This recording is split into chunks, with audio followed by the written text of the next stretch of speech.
अस्सलाम वालेकुम दोस्तों, मेरा नाम है साहिल और आप देख रहे हैं इस्लामिक नेम्स चैनल। फ्रेंड्स, आज हम बात करेंगे रुखसाना नाम के बारे में। रुखसाना नाम का मतलब होता है अच्छे चेहरे वाली, यानी खूबसूरत, बहुत अच्छे चेहरे वाली।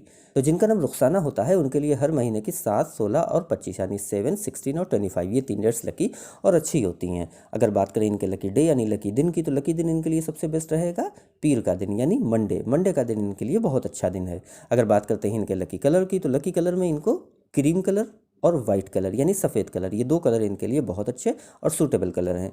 अगर बात करते हैं इनके लकी स्टोन की, तो लकी स्टोन में इनको मोती यूज़ करना चाहिए। मोती यानी पर्ल स्टोन इंशाल्लाह इनके लिए बहुत अच्छा रहेगा। अगर बात करें इनके लकी नंबर की, तो लकी नंबर है इनका 7 यानी 7 नंबर इनका लकी नंबर है।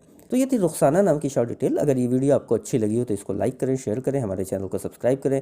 यहाँ पर हम आपको आपके नाम के बारे में ऐसे ही शॉर्ट में जानकारी देते हैं। अगर आप किसी और नाम के बारे में जानना चाहते हैं तो कमेंट बॉक्स में उसका नाम लिखिए, बहुत जल्दी आपको उस नाम पर वीडियो मिल जाएगी। अगर आप अपने नाम के बारे में डिटेल के साथ जानकारी हासिल करना चाहती हैं तो इसके लिए इस वीडियो की डिस्क्रिप्शन में आपको एक लिंक मिलेगा, उस वीडियो को देखिए। वहाँ पे आपको जानकारी मिल जाएगी कि कैसे आप अपने नाम के बारे में डिटेल के साथ जानकारी हासिल कर सकती हैं। तो जाइए उस वीडियो को चेक करिए। और आज की वीडियो में इतना ही, मिलते हैं आपसे अगली वीडियो में। जब तक के लिए अल्लाह हाफिज़।